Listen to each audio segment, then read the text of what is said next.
안녕하세요. 김호준입니다. 가장 최근에 육군 박찬주 대장과 부인의 갑질 논란부터 종무단 회장, 미스터 피자 회장의 경우까지 갑질 논란은 사회 전 분야에서 터져나오고 있습니다. 더 큰 권력, 더 높은 지위, 더 많은 돈이 있는 강자가 군림하는 것은 당연한 이치다. 그런 사고방식이죠. 그 뿌리는 뭘까요? 어떤 이들은 인간 본성을 얘기하고 어떤 이들은 유교문화, 어떤 이들은 군사정권의 폐해를 말하기도 합니다. 다들 영향이 있겠죠. 저는 거기 한 가지를 보태고 싶습니다. 일제강점기 시절 우리는 1등, 일본 다음 2등 국민이었습니다. 2등은 3등을 필요로 하죠. 그래야 1등에 굴종하는 자신의 낮은 자존감을 3등을 멸시하며 보상받죠. 청일전쟁에 패한 중국은 그렇게 3등이 됐고 그 전까지만 해도 우리에게 1등 대접 1000년 이상 받아왔던 중국은 그렇게 한순간에 3등이 됐습니다. 스스로 2등은 원래 1등이 누군지 가리지를 않습니다. 힘만 확인되면 바로 갈아타야죠. 일제가 떠나간 조선 총독부 건물을 미 군정이 차지하고 신탁 통치가 시작되자 1등 국민 자리는 중국이 한순간에 대체됐듯 미국이 차지합니다. 그 후로 미국보다 미국을 더 챙기는 스스로 2등 국민이 지금까지도 대한민국 도처에 넘칩니다. 그럼 앞으로도 영원히 미국이냐? 아니죠. 만약 미국이 중국에게 슈퍼파워 자리를 넘겨준다. 그럼 스스로 2등은 또 갈아타겠죠. 이 노예 근성이 자기보다 약한 존재를 만났을 때 바로 그때 그 노예 근성은 갑질로 변태한다. 김원준 생각이었습니다.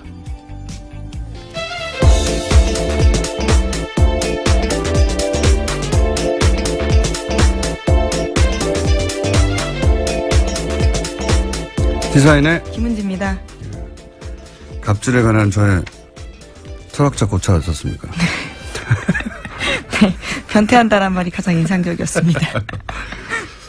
자, 뉴스가 많이 쏟아진 하루였는데 우선 다음 주가 바로 이제 이재용 부회장의 재판이라 저희가 이번 주 내내 이재용 부회장 관련 뉴스를 전해드렸는데 오늘 또 있죠? 네, 어제까지 이재용 부회장에 대한 피고인 신문이 있었습니다. 이 부회장은 박근혜 전 대통령과의 독대 자리에서 자신의 경영권 승계에 대해 말한 바가 없다고 계속해서 주장했습니다. 또 당시 정유라 씨의 존재 자체를 몰랐다라고 반박했는데요. 다만 2015년 2차 독대에서 승마지원 미비안이 담당자를 교체하라는 박근혜 전 대통령의 질책을 받은 바 있다는 사실은 인정했습니다. 거기에 대해서요, 자신이 삼성 관계자들에게 대통령 눈빛이 레이저 같았다라는 표현을 쓴 적이 있다라는 건데요. 그에 대해서는 이렇게 해명했습니다. 이재용 부회장은 아버님께 야단을 맞은 것 빼고는 야단 맞은 기억이 없는데 일단 대통령 단독 면담이었고 실제로 여자분한테 싫은 소리 들은 것도 처음이어서 제가 당황했던 것 같다라고 이야기한 겁니다. 이게 아마 의도는 이런 말이었던 것 같아요. 나는 여성에게 굉장히 부드러운 남자다. 그래서 여자분들이 나한테 싫은 소리를 안 한다. 이런 의미로 이런 말을 한 것 같은데, 네. 정반대로 읽히는 거죠. 예. 내 위에 여자는 없다. 갑자기 여기서 왜 여자 남자가 나오는지 모르겠는데요. 좀. 왜 레이저라고 했냐, 뭐. 자기 했던 말들에 대한 해명들을 다 준비해서 나온 건데, 어쨌든 이제, 그건 지나가는 얘기를 한 것이고, 아마도 본인은 본인이 여성의 인기가 많다고 생각하는 것 같아요. 예, 그래서 이런 말을 한 것 같고요. 정유라 씨를 몰랐다는 게 핵심이죠. 예. 정유라 씨를 알았어야 주고받는 대가성 입증의 중요한 고리가 완성이 되는데 난 누군지 몰랐다. 사실은 이 이야기를 내내 했죠. 박상진 이번 주 내내 박상진 전 삼성전자 사장도 김종 전 차관을 사실은 다 거짓말하는 거라고 비난했단 말이죠. 그 내용의 핵심도 이 정유라 씨를 몰랐다는 거였어요. 네, 정당한 지원이라는 거죠. 승마협회에 대한. 그러니까 정유라 때문에 한 것이 아니다. 정유라 존재를 몰랐다. 그렇게 공격할 수밖에 없는 게 김종 전 차관을 주로 공격했는데 박상진 전 삼성전자 사장은 그러니까 이재용 부회장이 공격할 걸 대신 공격한 거죠. 왜냐하면 김종 전 차관이 전해준 말의 내용은 이재용 부회장이 뭐라고 했다는 거였거든요. 그러니까 박상진 이제 삼성전자 사장이 독일에 가면서 박근혜 전 대통령이 이재용 부회장에게 정유라가 올림픽에 갈 수 있도록 지원해달라라는 요청을 했다. 이런 말을 자기는 들었다는 겁니다. 김종전 차관이 박상진 전 삼성전자 사장에게서. 예, 전해준 말을 들었다라는 거죠. 그렇죠. 그러니까 이재용 부회장이 그 말을 했겠죠. 그러면 둘이 독대를 했으니까. 이재용 부회장 이 말이 사실 그 말이 사실이라면 이재용 부회장이 아니 이거 박근혜 전 대통령 만났는데 정유라가 올림픽 갈 수 있게 지원해달라고 그런다. 이 말을 했다는 거죠. 예. 김종전 차관의 진술이 사실이라면. 그렇죠. 그리고 김종전 차관은 또 뭐라고 그랬냐면 박상진 전 사장이 대통령이 정유라가 올림픽에서 탈 수 있는 말을 사주라. 그럼 다 얘기한 거예요. 사실은 김종전 차관이 들은 거는 정유라 얘기도 나왔고 정유라한테 말을 사주라고 했고 말을 사줘서 올림픽 갈 수 있도록 해주라고 말을 했다는 거죠. 심지어 이후에 말 세탁과 관련된 구체적인 이야기도 했다라는 그러니까요. 나옵니다. 박상진 사장이요. 이 말은 독대를 한 박근혜 전 대통령으로부터 나올 수밖에 없잖아요. 이 말이 사실이면. 두 사람밖에 없으니까. 그 말을 박상진 전 삼성전자 사장이 이재용 부회장으로부터 듣고 그 중간에서 소위 이제 관리 역할을 하던 김종전 차관한테 전하는 거죠. 말해주라고 했어. 정유라 올림픽 보내라고 했어. 나는 그렇게 들었다고 김종전 차관이 진술을 했어요. 결정적인 진술이죠. 내용상으로 보자면. 그렇죠. 예.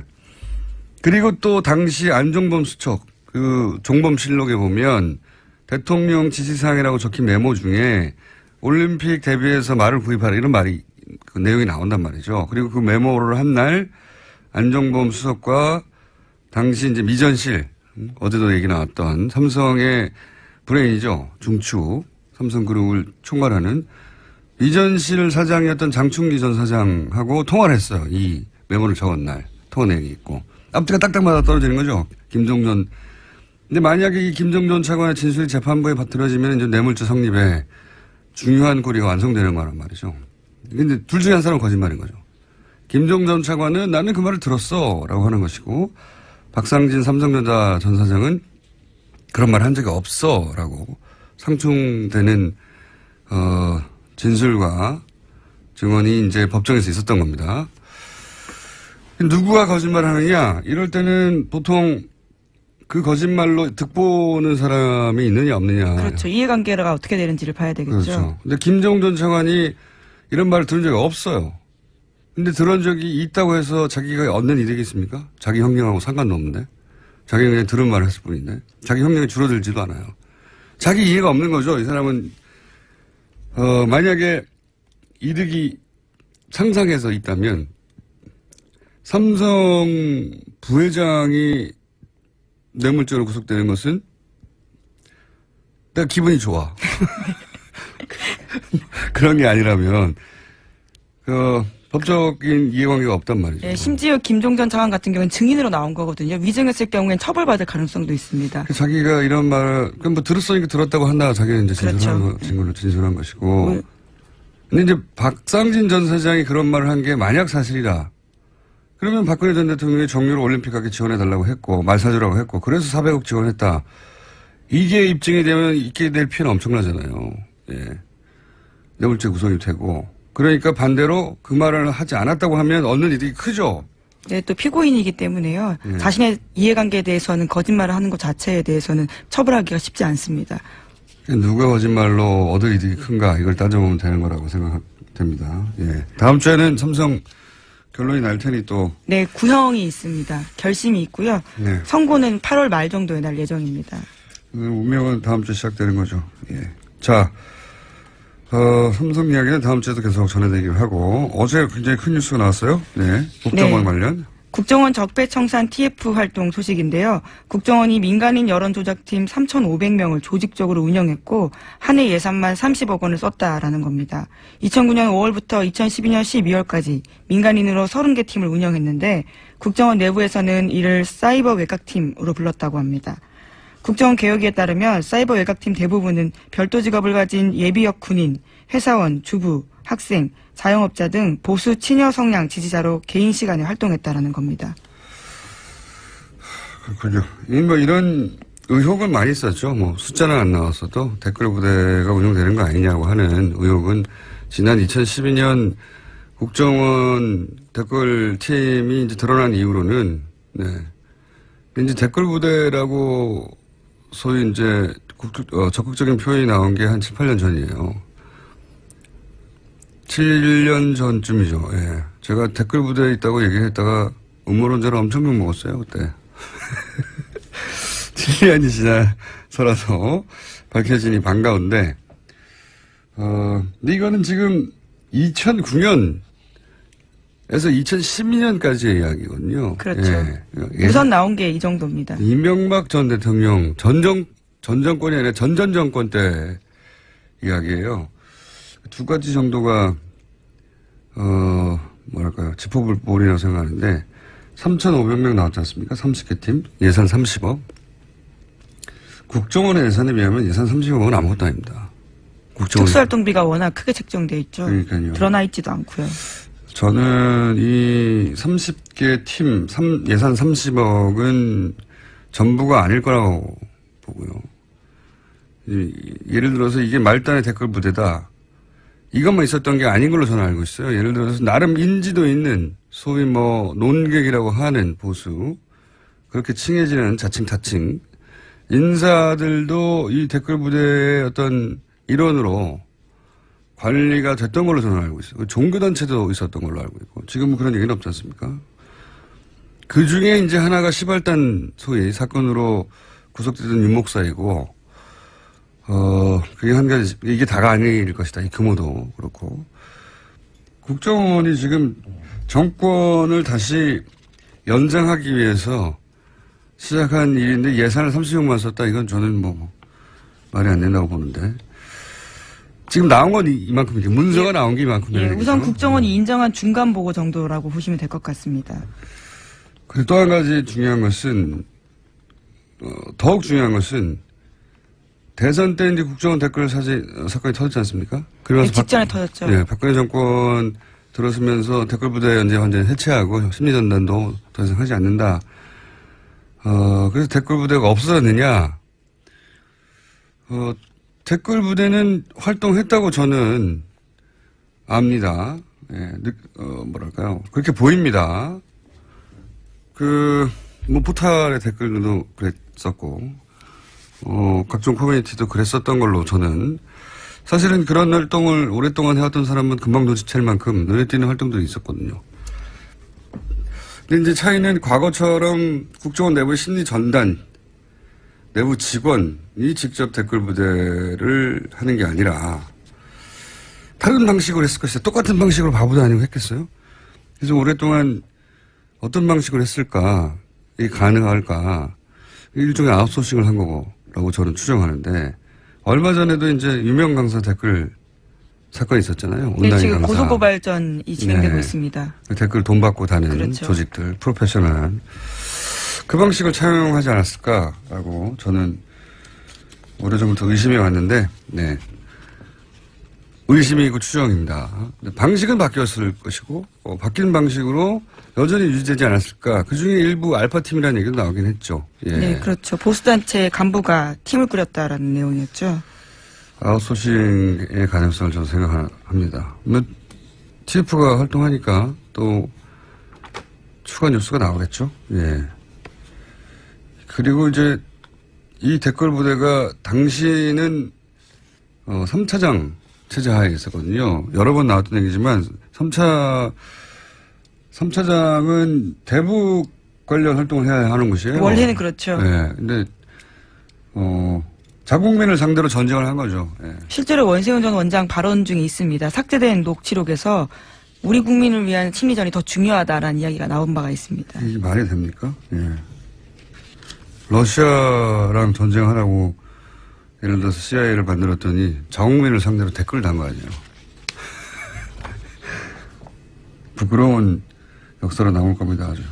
지금까지 국정원에선 무조건 부인해 왔었는데요. 처음으로 국정원이 인정했다라는 사실이 지금은 사실 중요한 거죠. 알겠습니다. 그 일부가 일각이 드러난 정도다. 이렇게 생각하시면 될 것 같고, 이제 이렇게 되면은 이렇게 구체적인 물증이 나왔으니까, 국정원 댓글 사건도 그렇고 당시에 정권 관계자들도 그렇고 다시 수사선상에 오를 수도 있을 것 같아요. 네, 그래서 지금 서울중앙지검 그러니까 윤석열 팀이 맞는 게 아니냐라는 예측이 나오고 있는데요. 그렇게 되면 또다시 인연이 댓글 사건으로 이어지게 되는 거죠. 윤석열, 최동욱, 예, 상징적인 두 분이 이 일로 운명이 바뀌었었죠. 예. 다시 한번 운명이 바뀔까요? 어쨌든 윤석열, 지금 정확하게 서울중앙지검장입니다. 지검장이라고 해야 되죠. 예. 네, 윤석열 지검장은 만감이 교차할 것 같습니다. 운명이라고 생각할 수도 있을 것 같고요. 그러니까요. 댓글과는 내 인생 뭐 이런 느낌. 자, 그런 큰 사건이 터졌고요. 앞으로 후속 뉴스들이 많이 나올 것 같습니다. 다음 뉴스는요? 네, 어제 안철수 전 후보가 국민의당 대표 출마 선언을 했습니다. 당의 생존을 위해서 출사표를 던졌다라는 건데요. 하지만 안 전 대표의 당권 도전에 대해서 제보 조작 사건으로 사과회견한 지 22일 만이기 때문에 비판이 나오고 있습니다. 당장 당 내에서 의원 12명이 반대 성명 냈습니다. 참 이해하기 쉽지 않은.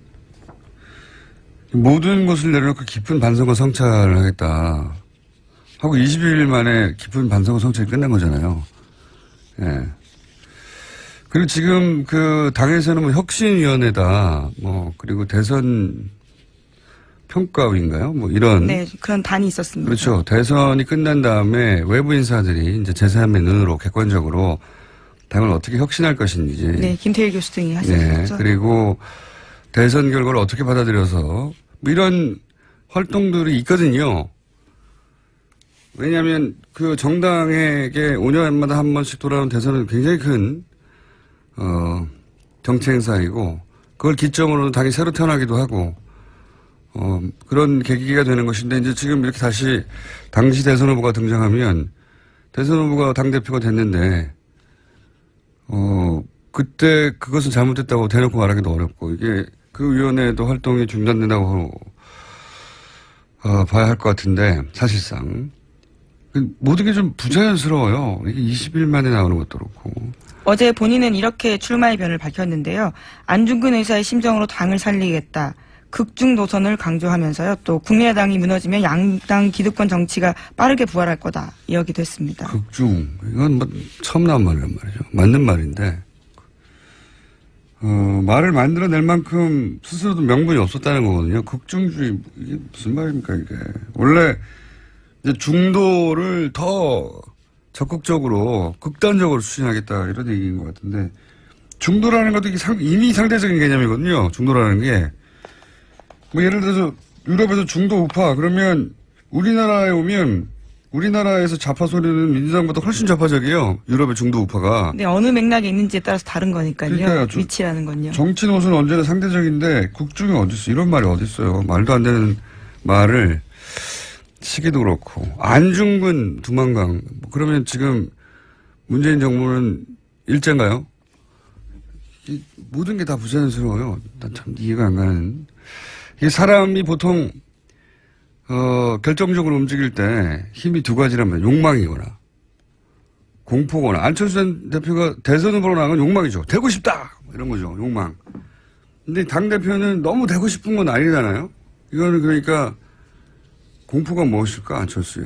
왜, 뭐가, 뭐, 낮은 지지율 때문에 당이 소멸할지도 모른다. 네, 어제 그렇게 밝히긴 했습니다. 그건 뭐 일반적인 생각이고, 그렇게 짐작들 하는 거죠. 이해가 안 가니까. 그리고, 뭐, 지방선거 공천권 행사하지 못하면 당의 기반이 무너질 거다. 뭐 이런 우려도 있고, 뭐, 호남 의원들이 당을 장악하면 자신 입지가 축소될 것이다. 뭐, 다 생각할 수 있는 공포이긴 한데, 그렇다고 해도 대선 끝나고 3개월밖에 안 되잖아요. 앞으로 5년 후에 다시 대선을 나온다고 생각하는 정치인으로 이해가 가지 않는 행보다. 왜냐하면 큰 선거에 패한 정치인은 한동안 대중의 눈에서 사라졌다가 적절한 타이밍에 재등장하는 거, 이 공식은 전 세계 똑같아요. 전 세계가. 뭐 특별한 게 아니거든요. 다들 기본 중에 기본인데 정치에서 왜 이렇게 했을까. 그래서 저는 잠정 결론이 우리가 잘 모르는 사정이 있을 수 있다. 이런 생각. 우리가 잘 모르는 안철수 전 대표를 공포스럽게 만드는 사정이 있지 않을까. 그렇게 생각할 수밖에 없을 만큼 웬만하면 이해는 가거든요. 동의는 안 돼도 이건 잘 이해가 안 가는 행보입니다. 자, 여기까지 할까요? 네, 하나만 더 전달드리면요. 네. 영화 공범자들이 개봉을 앞두고 MBC와 김장경 사장, 김재철 전 사장 등한테 법원에 상영 금지 가처분 신청 당했다고 합니다. 아하. 이명박 박근혜 정권 시절에 공영방송이 어떻게 무너졌냐 하는 걸, 다룬 최 감독님이죠. 예, 최승호 PD, 네. 그리고 감독이죠. 최 감독님이라고 불러도 돼야 될 것 같아요. 두 번째 영화인데, 예. 가처분 신청을, 그렇다고 하면 상영 금지가 된 건 아닌데. 네, 우선은 했다라는 소식을 했다는 전해드립니다. 소식 전해드립니다. 여기까지 하겠습니다. 시사인의 김은지였습니다. 감사합니다.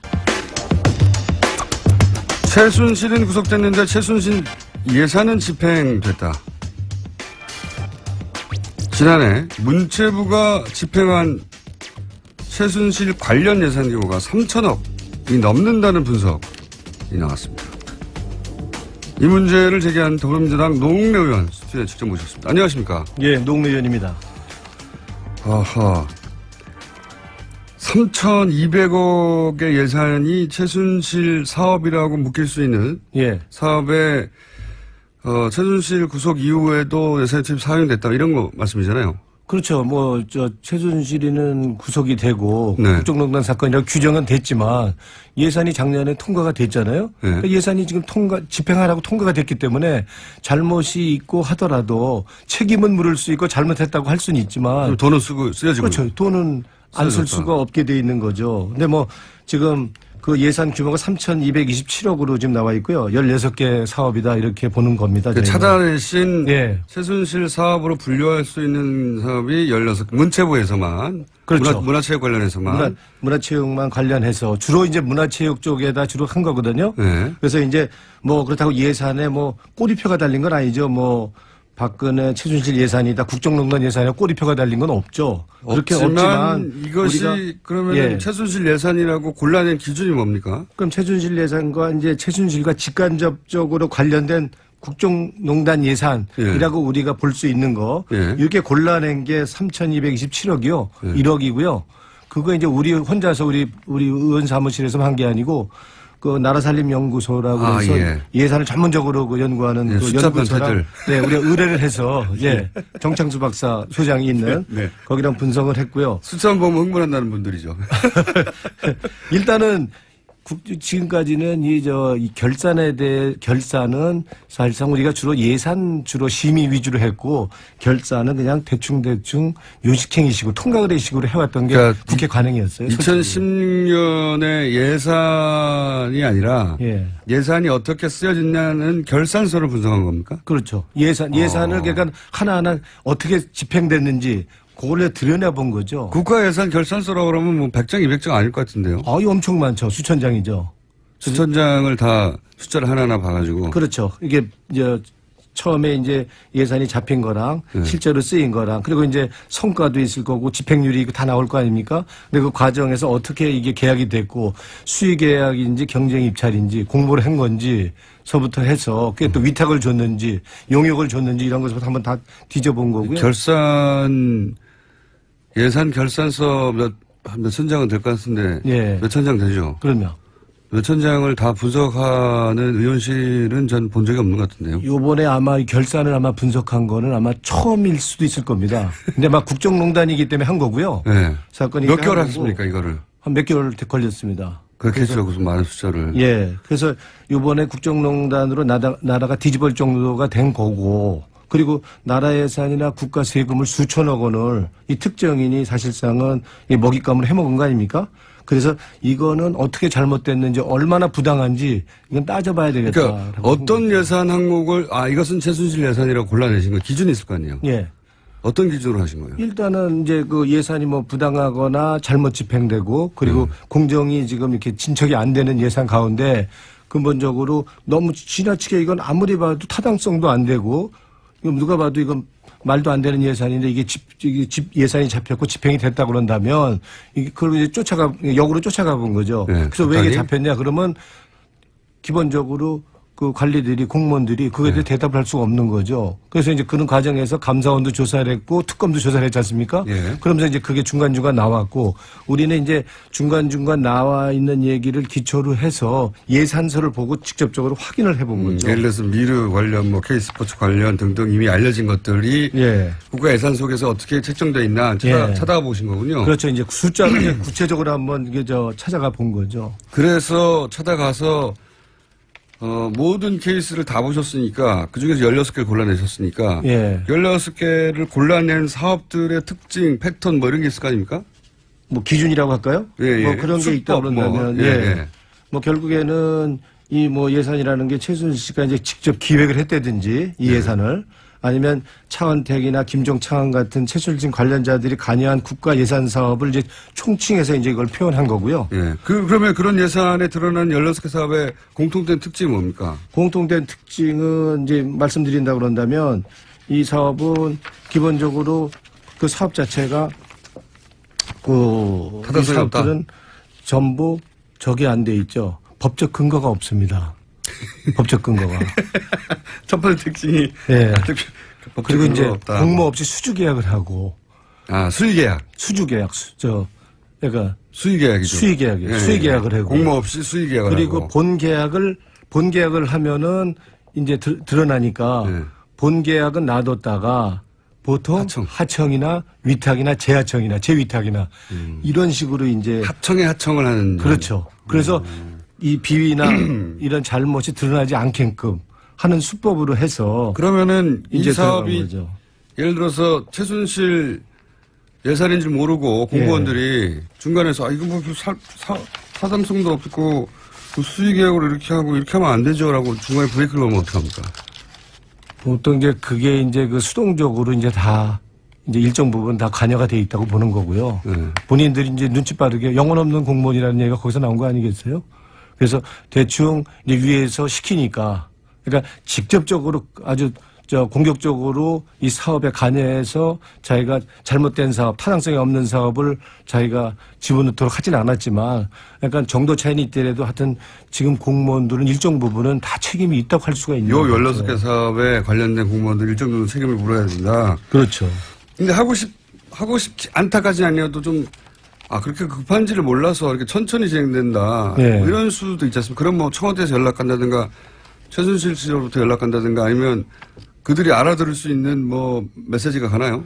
근데 지금 일단은 이제 작년에 이제 이렇게 이제 국정농단 예산이 최순실이가 움직여서 뭐 실제로는 최순실이가 움직이기보다는 사실상 이 큰 틀에서 보면은 박근혜 대통령 지시사항이죠. 그렇죠. 박근혜 대통령이 총감독을 한 거고요. 예. 그리고 이제 최순실이 주연을 한 거고, 그러니까 문화예산은 차은택이가 맡아서 국정농단, 그러니까 이제 이권 챙기기를 한 거고, 채용예산은 김종차관이 한 거다. 그래서 그 두 사람이 조연을 맡아서 한 이권 챙기기, 국가예산, 나라 책임을 이권 챙기기 한 거다. 이렇게 볼 수 있는 거죠. 그 일반적인 감사로는 지금 말씀대로 하자면 재하청을 하면 일반적인 감사로는 국회에서는 찾아낼 수 없었겠습니다. 지금은 그걸 찾아내려고 끝까지 가본 것이지. 예. 일반적으로는 재하청까지 안 가지 않습니까? 보통은 우리가 본 예산만 보지 하청, 재하청, 용역 이런 사업은 그동안 잘 안 봐왔던 게 사실이고요. 그러니까요. 점검을 안 했던 게 사실이죠. 그러니까 이번 사건을 통해서 이제 우리가 이제 새로운 우리가 여기서 뭔가 교훈을 얻는다 그런다면 하청이고 용역이고 위탁 사업이라도 정보 우리가 다 투명하게 공개돼서 관리할 수 있도록 감시할 수 있도록 이렇게 해야 된다고 보는 거죠. 재하청까지 이번에 확인했더니 그 끝에 가면 그럼 그 재하청 회사들은 최순실과 관련이 있거나 예. 아니면은 예를 들어서 최순실 씨 저희도 몇 번 다루는데 그 수법 중에 하나가 새로운 회사를 갑자기 만들거든요. 그렇죠. 그래가지고 재하청 어딘가에 쑥 끼워 놓거든요. 예. 그런데 그 회사가 새로 만들어졌는데도 불구하고 덜썩 계약이 돼요. 그렇죠.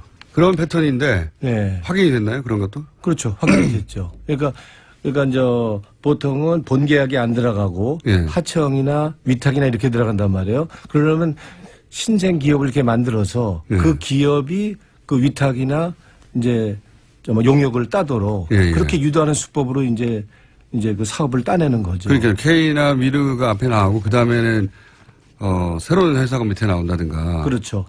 그래서 식이네. 본계약에는 없고 하청기업이나 위탁기업, 용역.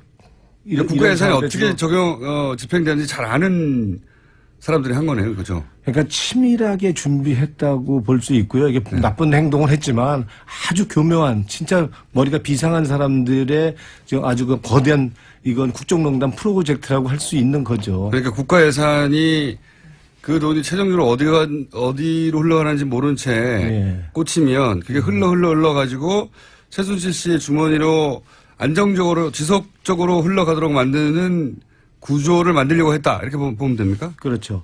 그러니까 이제 신생기업 만들어서 하청이나 재하청 주고 재위탁까지 하는 수법을 해서 이제 국민 세금 나라 예산 이제 교묘하게 다 빼먹은 거라 할 수 있는 거 아닙니까?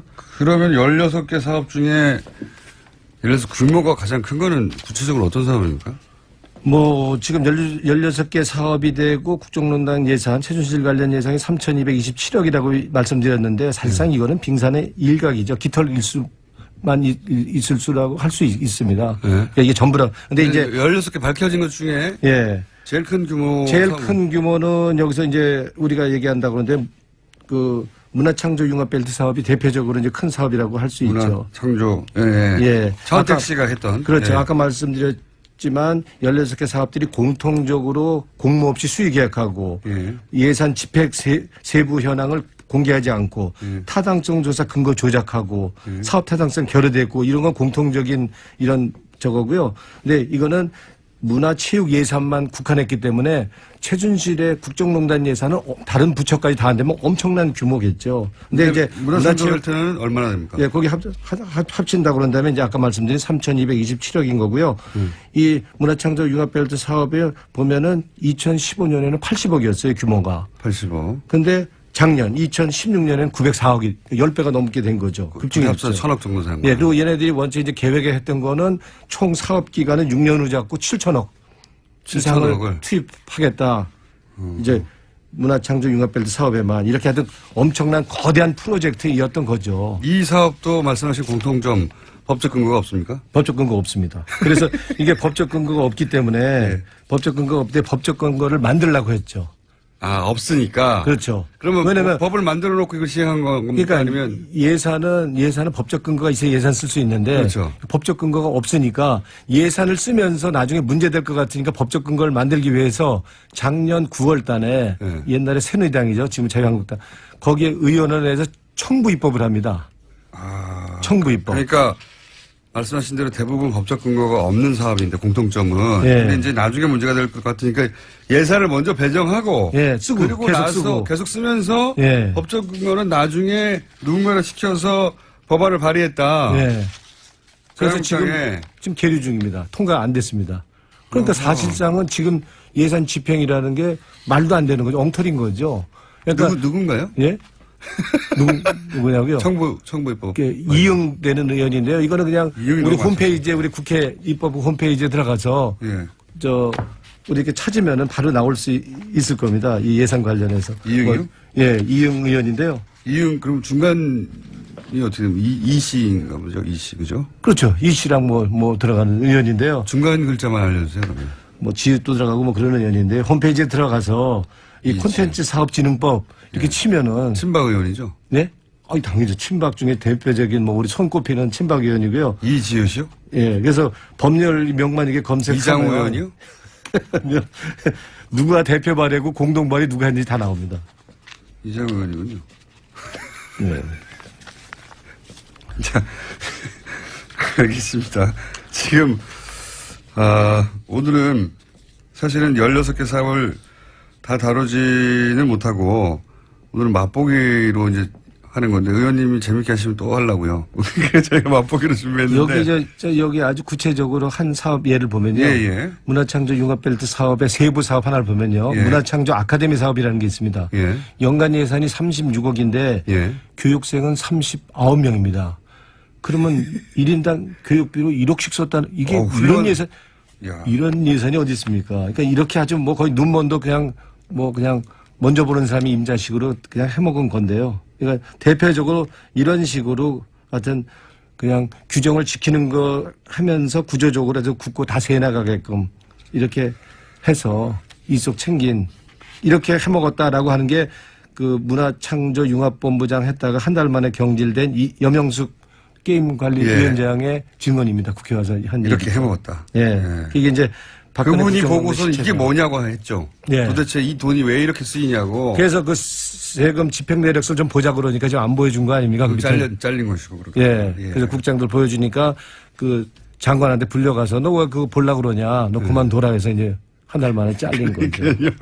그 책임자가 아니 이 돈 어떻게 된 거예요? 이거 왜 이 돈을 쓰고 있어요? 그랬더니 그런 거 알 필요 없다고 알 그랬더니 필요 없다고. 그 밑에 국장이. 그게 바로 이제 최순실 씨가 박근혜 전 대통령의 대통령 권한을 통해서 국가 예산을 VIP 관심사항이라고 쭉 뿌려서 예. 둘이 툭툭툭 내려와서 결국은 최순실 씨 관련된 신생회사가 끝에 하청 재하청을 거쳐서 자기 주머니에 들어가는 그런 국가 예산을 비즈니스 모델화한 그런 사업 16가지를 발견하신 거죠, 지금. 예. 그 중에 염영숙 위원장한테 그런 거 그 예산 세세한 내역 알 필요 없다고 한 국장은 이번에 감사원에 감사 받았는데요. 이번에 뭐 받았겠습니까? 주의밖에 안 받았습니다. 그래요. 예. 네. 그래서 본인은 별로 책임 없다라고 본인은 주장하고 있죠. 시킨 대로 했다 정도겠죠. 예. 그러면은 이게 지금 문화체육예술 분야에서만 16개 3천억대, 3,200억대요? 예, 예, 3,227억입니다. 을 찾아내신 것이고. 예. 그럼 그 외에 뭐 외교부도 있잖아요. 미얀마 대사관 ODA 사업. 그죠? 예. 예. 외교 지금 산하에. 이제 저희들이 이제 분석한 거는 문화체육 예산만 분석을 한 거고요. 지금 다른 부처까지 한다 그러면 되면 뭐 지금 어마어마한 규모로 늘 텐데. 산자이나 뭐 예. 이런 등등. 뭐 미얀마 대사관은 뭐 미얀마 대사 인사에도 개입을 한 거로 드러난 거고요. 예. 그 ODA 원조 사업에도 관여한 거로 그렇죠. 특검에서 그 나왔지 않습니까? 이미 밝혀진 것만 하더라도. 예. 그 교육부에서도 마찬가지로 정유라 특혜 부정 입학 이화여대 특혜 입학 시켜준 이화여대에 대해서 재정 지원 사업 그랬죠. 규정과 기준에 안 맞게 예. 엄청 많이 지원을 해줬고 그것도 다 관련이 있다고 볼 수 있죠. 그 정유라가 아기 낳을 때 그 도와줬다는 이임순 교수가 재직하는 순천향대학. 네. 순천향대학도 뭐 훌륭한 대학이긴 하지만 예. 뭐 손에 꼽히 첫 번째, 두 번째, 세 번째가 될 정도로 엄청난 재정 지원을 해줬습니다. 이것도 그 근거를 밝히기 어려운. 예. 나라돈을 막 예. 마음껏 쓴 거군요. 예. 이것도 역시 최순실 관련 사업이 전부 재걸수 이뤄졌다는 하에 뭐 단적인 예 중에 하나라고 할 수 있겠죠. 오늘은 여기까지 하고요. 저희가 시간을 좀 따로 잡아야 될 것 같아요. 왜냐하면 16개나 되는데 예. 하나 맛보기를 한 것이고 예. 그리고 나라살림 소장님도 같이 나오시는 게 이게 투톱으로 예. 구체적인 이야기를 할 수 있을 것 같고 그리고 이건 시작일 뿐인 거죠. 다른 예를 들면 미래부나 이런 데도 이제 뒤져보기 시작하시는 거죠. 그렇죠. 이제 이제 주로 이제 문체부 중심으로 문체부 돈이 이제 보통 이제 쓰는 돈, 뭔가 생산하는 돈이냐고 다 쓰는, 이렇게 해서 사용하는 돈 아닙니까? 네. 삶의 질을 위해서, 문화를 위해서, 그렇죠. 체육을 위해서 쓰는 돈이니까 이 돈 먹기가 제일 좋다고 본 거고. 그래서 회수하지 이거는- 않는 돈이니까. 예. 그래서 이제 문화체육 돈을 중점적으로 이제 이권 챙기기의 수단으로 삼은 거죠. 알겠습니다. 최순실 예산찾기위원회 라고 제가 지금 이름 붙였습니다. 예산찾기위원회. 예. 저희가 코너 한번 어떻게 짜보겠습니다. 더불어민주당의 오늘 여기까지 하겠습니다. 감사합니다. 고맙습니다. 더불어민주당의 노웅래 의원이었습니다. 뉴스공장 탈원전 재생에너지 최근에 관심 가지고 있죠. 저희가. 그래서 오늘은 이런 수사를 마련했습니다. 직접 사업을 하시는 분을 모셔보자. 태양광 관련해서. 재생에너지 태양광 활용한 클라우드 펀딩 100만 불이면 10억이에요. 100만 불을 모금한 요크의 장성은 대표 모셨습니다. 안녕하세요. 안녕하세요. 100만 불을 모은 분의 목소리로는 자, 장승현 대표님, 저희가 앞에 노웅래 의원하고 시간이 좀 길어져가지고 시간이 몇 분 없는데 하다가 재밌으면 3분 또 할게요. 그냥 네. 좀 이어서, 예. 너무 걱정하지 마세요. 네. 제가 약간 요약해서 설명드리면 원래 미술을 전공하신 분인데. 네, 디자인 그렇죠? 전공했습니다. 그리고 이제 유학을 가신 거죠. 네. 유학을 갔다가 학교를 졸업하고 창업을 하려고 한 거죠. 네. 그런데 이제 당연히 미술을 전공했으니까 디자인 회사를 처음 했죠? 네. 근데 망했죠? 아니요. 망했어요. 망하진 않았습니다. 그렇게 잘 되진 않았죠? 지금 저희 회사가 네. 그 태양광을 하고 있지만 그 기본은 디자인 회사입니다. 망한 것도 아니고 잘 있네요. 네. 그런데 미술을 전공하고 디자인을 한 분인데 왜 갑자기 태양광 패널입니까? 저희는 태양광 패널만 제작하는 게 아니라 그 태양광 에너지를 일상생활에서 사람들이 사용하기 쉽게 할 수 있는 그런 제품들을 만들고 있습니다. 그래요? 네, 그러니까 대형 발전을 크게 하는 그런 태양광을 많이 생각하시는데요. 그런 게 아니라 지금 뭐 핸드폰 충전을 한다든지 그걸로 불을 밝힌다든지 이렇게 일상생활에서 전기 기계들을 충전할 수 있는 그런 제품을 만들고 있습니다. 그러니까 이제 태양광 하면은 주택 전기나 또는 네. 거대한 태양광 이렇게 산업적인 기술적인 측면에서 얘기하는데 그게 아니라 아주 작고 휴대가 간편하게 만들어서 내 휴대폰을 바로 충전할 수 있는 좀 보여주세요 그러면. 네. 네, 그런 거를 만드는 회사. 그러니까 이게 일상 중에 부스럭부스럭 꺼내고 계시네요. 일상 중에 사용해야 하니까 네. 디자인적인 요소가 중요하다 이렇게 연결되는 거군요. 네, 그렇습니다. 한번 줘보세요. 네. 어머나 예쁘네요. 이 이름이 뭡니까? 솔라 페이퍼라고 합니다. 종이처럼 얇다고. 그렇죠. 역시. 아하. 이게 이제 요즘 말하는 그 휴대폰보다 약간 커요. 약간 큰데 패널을 자석으로 붙이게 돼 있네요. 네. 그게 그 패널을 자석으로 붙이면은 네. 이렇게 원하는 만큼의 전력량을 만들 수가 있는 거예요. 그렇죠. 모자라면 하나 더 붙이고 그렇죠. 모듈식이니까. 굉장히 얇으네요. 종이는 과장이고요. 종이 한 30장 정도, 20장? 근데 그게 네. 그 기존의 그 다른 제품들을 보시다가 이걸 보면은 네. 이거 진짜 종이처럼 얇구나라고 이제 느낌을 좀 오실 겁니다. 그리고 디자인적, 왜 디자인 회사가 필요한지 알겠습니다. 이게 세련되게 예쁘고 생겼네요. 예쁘게. 네. 사람들이 사실 이걸 꺼내놓고요. 맞아요. 도시에서 쓰려면 예뻐야 하잖아요. 맞아요. 예쁘지 않으면, 그러니까 물론 자연을 생각해서 커다란 우산 같은 태양광 패널을 들고 다니면서 펼칠 수도 있겠으나 무겁기도 하고 크기도 하고 모양이 안 나거든요. 맞아요. 모양이 중요하죠. 그것도 굉장히 정말 중요한 부분이기 때문에 기능보다 더 중요할 때가 있습니다. 그럴 수 있습니다. 젊은 세대에게는 특히나. 맞습니다. 예. 도시 사람들에게는. 네. 그래서 태양광 회사로 근데 결정의 계기가 있을 거 아닙니까? 이런 생각을 하게 돼요. 이거 디자인이 중요해라고. 네. 저희 보니까 이제 일단 아까 망하지 않냐고 하셨는데 그 충전 관련된 거를 하다가 시장에 이제 처음 그 제품이었었거든요. 그러다가 시장의 파악을 조금 잘못했었는데 태양광 쪽을 보니까 굉장히 이제 기술만 생각하기가 쉬워요. 태양광이라고 하면 그렇죠. 막 미래 에너지고. 네. 보조금과 기술만 생각납니다. 네. 근데 거기에서 이제 디자이너가 할 수 있는 역할이 굉장히 많다고 느껴졌거든요. 그렇기 때문에 이게 엔지니어들이 뭔가 기술이나 효율만을 생각할 때 일상생활에서 사람들한테는 별로 안 와닿는 경우가 굉장히 많거든요. 뭐 효율, 광전율 뭐 몇 % 올린다 막 이러면서 그렇죠. 그건 엄청난 연구를 하지만 엔지니어들의 세계죠. 그렇죠. 네. 그거를 일상 사람들한테 끌어올 수 있는 건 디자이너다라고 생각했던 부분이 큽니다. 저것은 미래 고부가 제사업이기도 하고 그렇죠. 그리고 본인 역시 실제 이런 재생에너지 관심이 과거부터 있었어요? 네. 그리고 이제 또 그 디자인적인 측면에서 조금 더 말씀드리면 굉장히 매력적인 부분인 게 하얀 도화지 같다고 생각이 돼요. 이런 부분은. 항상 기술로만 네. 취급하다 왔지 그쵸. 이것이 일상의 소품으로 들어오지 않았었군요. 그렇죠. 좋은 접근입니다. 그래서 100만 불은 어디서 모은 거예요? 이거는 해외 크라우드 펀딩 그 플랫폼인 킥스타터에서. 킥스타터 네. 유명한 곳이죠. 네네. 아주. 네. 그 모르시는 분들은 잠깐 설명드리면 아이디어가 있는데 시간이 다 됐네요. 좀 설명드릴 게 남았기 때문에 3부에서 다시 모시겠습니다. 지금 장성은 요구 대표 만나고 있습니다. 2부에서 저희가 소개하다가 시간이 부족해서 다시 3부에 연이어 모셨습니다.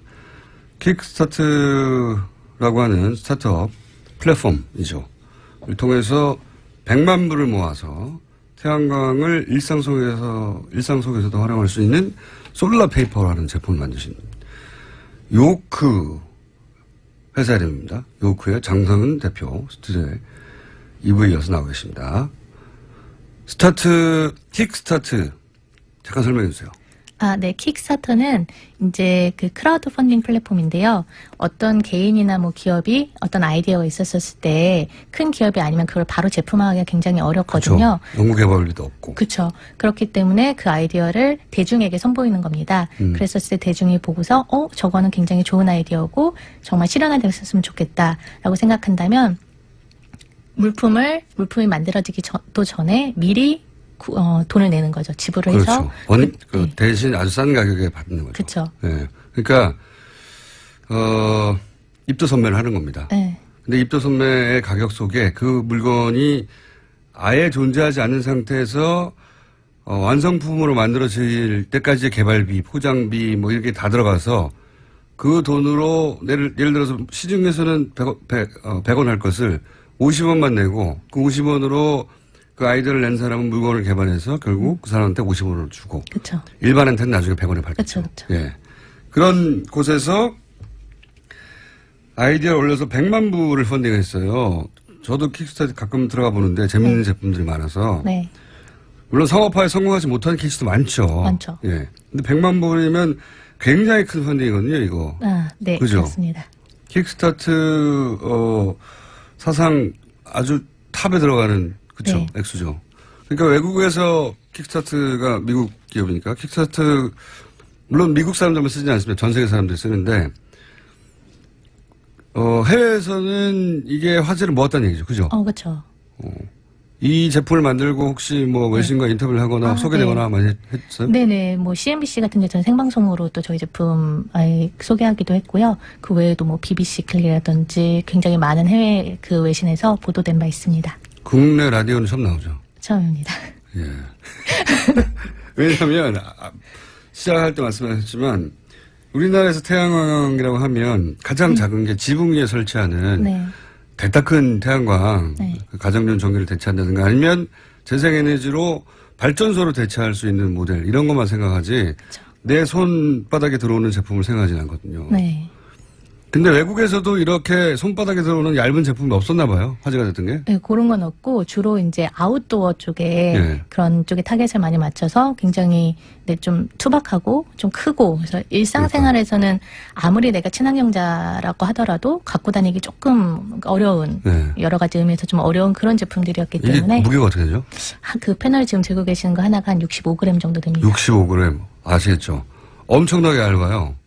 얇고 이 제품의 특징은 손바닥 하나에 들어오는 이 패널을 서로 자석으로 딱딱딱 붙여서 모자라면 더 넓게 할 수 있어요. 그렇죠. 이게 기본으로 들어있는 두 개로는 예를 들어서 휴대폰 충전이 얼마 만에 되는 겁니까? 맑은 날에는 저희가 그 집에서 충전할 때 2시간 정도 걸리거든요. 콘센트 꽂아서. 그리고 똑같은 5W입니다. 그래서 맑은 날이면 2시간이면 충전할 수 있다라는 말이죠. 폰 하나를? 그렇죠. 물론 날이 밝아야 됩니다. 비용은 안 드는데 재생에너지라는 게 그런 거죠. 그쵸. 기본적으로. 그래서 실제로는 흔히 말하는 아웃도어, 전기 콘센트가 없는 곳에 갈 때, 혹은 나는 태양광으로 전기를 쓰지 않고 태양광으로 내 전자제품들을 충전하겠다 하는 사람들이 많이 사는 거거든요. 그쵸. 해외에서는 그래서 그 반응이 있다. 네, 그렇죠. 국내에서는 아직 많지는 않고 조금 많지는 않다. 이 솔라 페이퍼라고 불리는 제품, 네. 솔라는 아시다시피 태양광 페이퍼 종이 그만큼 얇다는 겁니다. 솔라 페이퍼라는 제품을 결국 왜 어떤 정신으로 만드는지 마지막으로 소개해 주시고 네. 인사를 하시죠. 네. 저희는 이제 이 태양광 에너지라고 하면 보통 사람들이 그냥 아까 말씀하셨던 것처럼 미래 에너지, 지붕에 올리는 에너지 뭐 이런 쪽으로 나중에 될 일. 예. 네, 그렇죠. 근데 당장 내가 쓸 거는 아닌 거 이런 식으로 생각하는 게 되게 많았거든요. 근데 저희는 그런 거를 태양광 에너지를 일상생활에서 누구나 쉽게 왜냐하면 태양 에너지라는 거는 지구 어디에나 다 있는 그런 공짜 에너지잖아요. 그런 것을 누구나 쉽게 쓸 수 있고 무공해고 그렇게 쓸 수 있게 만들기 위해서 이 제품을 만들게 되었습니다. 그러니까 이런 제품이 상징적으로 굉장히 중요한 것 같아요. 일상 중에 쉽게 가방에 넣어서 들고 다닐 수 있는 태양광 제품을 봐야, 예. 이게 내 생활 속에 충분히 들어올 수 있는 거구나. 네. 예. 아마 그 전에 뭐 이렇게 캠핑용 보셨던 분들은 나는 아웃도어에서 생활 안 하니까 상관없다고 생각하셨었을 분들도 아마 솔라페이퍼 보시면 내가 갖고 다닐 수도 있겠다. 도시에서도 이렇게 생각이 드실 것 같습니다. 오늘 말씀 여기까지 듣겠고요. 네. 예. 대박이 나신 다음에 한 번 더 모시도록 하겠습니다. 알겠습니다. 굉장히 감사합니다. 인상적인 제품이었습니다. 지금까지 장성은 요쿠 대표였습니다. 감사합니다. 감사합니다. 자, 쇼미더머니 최순실과 재산 추적 프로젝트 숨어있는 재산을 찾는 전문가 은닉재산 프로파일러 안원구 전 대구지방국세청장님 나오셨습니다. 안녕하십니까. 안녕하십니까. 네. 안민석 의원과 심지어는 안원구 원장님 청장님까지도 다 말할 수 없다. 스포트라이트를 봐라 했던 게 어제 드디어 방송이 됐고 네. 이 방송에서 몇 번 언급해서 그런지 시청률이 굉장히 잘 나왔을 거라는 이야기가 바다합니다. 예, 안 그래도 그렇게 JTBC 쪽에서 네. 고맙다고 이야기를 합니다. 네. 엄청 얘기했거든요. 네. 어제 저는 근데 못 봤어요. 저희 PD님 봤는데 재밌었다고 하는데 저도 사실 어제 제보자를 만나는 바람에 저도 사실 보지는 못했습니다. 실컷 얘기해놓고 네. 못 봤습니다. 근데 재밌었다고 하는 반응이 많고 이제 저희 방송을 쭉 들었던 분들은 사실 했던 얘기들이에요. 그것이 네. 이제 구체적으로 화면으로 보여지니까 그렇습니다. 더 이해가 쉬웠던 분들도 있었을 것이고 처음 보신 분들도 재밌었다고 그런 평은 제가 들었습니다. 네. 청장님도 당연히 등장을 허윤석이 했겠죠? 아마 그랬을 것으로 보입니다. 보입니다. 자, 저희가 쭉 시리즈로 하고 있습니다. 근데 오늘 가지고 오신 주제는 처음으로 돌아가 보자. 예. 이 돈이 도대체 어디서 났냐, 최초에. 지금은 이제 그 끝에 어떻게 숨겼냐를 찾고 예. 있잖아요. 근데 이 돈이 처음 어떻게 시작되었나로 돌아가 보자. 예. 이 주제를 들고 오셨어요. 예. 자, 최태민 씨가 박근혜 전 대통령을 만나기 전에는 아주 가난했다, 찢어지게. 이런 그렇습니다. 이야기는 뭐 의붓 아들 조순재 씨로부터도 나왔고, 네. 여러 차례 여러 사람을 통해서 나왔던 얘기예요. 그러니까 돈이 하나도 없다가, 네. 예. 끼니를 걱정했다라고 했으니까요. 그렇죠. 근데 갑자기 이렇게 어마어마한 부자가 됐어요? 무슨 재벌도 아닌데. 그 최태민 씨가 은평구 쪽에 살 때 그렇게 찢어지게 가난하게 살다가 박근혜 씨를 만나서 고국 선교단을 조직을 하게 되죠. 그게 출발입니다. 예. 그렇죠. 그 선교단을 조직하면서 갑자기 돈을 모으기 시작했고 예. 그 돈들이 이제 계속 뒤로 이제 연결이 되는 자금들인데요. 첫 종잣돈은 그러니까 구국 봉사단, 선교단을 하면서 그때 이제 뭐 그런 얘기가 많이 있었죠. 기업으로부터 그렇죠. 돈을 쥐어짰다. 뭐 이런 얘기가 많이 있었습니다. 그때 뭐 대기업들한테 잔조금을 받기도 하고 네. 또 그 구국 봉사단이 구국 선교단으로 처음에 시작됐다가 구국 봉사단으로 갔다가 새마을 봉사단으로 바뀌는 네. 과정인데 그 당시에 그 구국 선교단에 그 가입되면 한 70만 명이 회원이 된다고 그래요. 예. 그 70만 명의 회원들이 그 재벌들을 통해 가지고 그다음에 찬조금을 받고 예. 월 운영비도 거기서 예. 상당히 받았다는 거죠. 70만 명을 운영할 정도였고. 예, 그렇죠. 그리고 박근혜 대통령의 딸 영애가 총재였기 때문에 그렇습니다. 이것은 박근혜 대통령의 관련성뿐만 아니라 박정희 대통령의 뜻이구나라고 기업들이 받아들였겠죠. 당연하죠. 그 당시에 명예총재로 추대를 해놓고 그 최태민 씨가 그것을 이용해서 아마 네. 기업들로부터 돈을 받은 것으로 보입니다. 그래서 어마어마한 돈을 받았다. 그게 이제 첫 번째 축제였을 것이고 그 다음에 네. 그 다음에는 이제 박정희 그 대통령 서거 이후가 되는데요. 그때 갑자기 돈이 들어왔다고 그랬어요. 조선재 예, 씨가. 그렇습니다. 그때가 이제 박정희 비자금으로 우리가 이제 통칭하면 이제 프레이저 보고서에 나와 있는 이야기하고 그다음에 청와대에 있던 지금 금고 2개. 가 사라졌다고 했죠. 예, 그 금고 2개 중에 하나는 9억, 예. 하나는 나중에 그 안병호 장군으로부터 나오는 뭐 1톤 트럭 반을 이제 근해로부터 받아왔다는 그 비자금이죠. 그 두 개가 거기는 얼마가 들었는지 나오지가 않습니다. 그 당시에 이제 지금 박근혜 씨로부터 안병호 장군이 설득을 해서 받아온 자금이 1톤 트럭 반이라고 했습니다. 그렇게만 나왔지. 그 그 안에 금액의 구체적인 금액은 나오지 1톤 않았습니다. 트럭 반 안에 돌만 들었을 수도 있지 않습니까? 그렇죠. 그 금고가 아마 최태민 씨 집 구석에 방을 만들어서 거대한 금고가 있었다고 하는 최태민 씨 아들의 그렇죠. 증언하고 연결된 그 금고가 아닐까 추정이.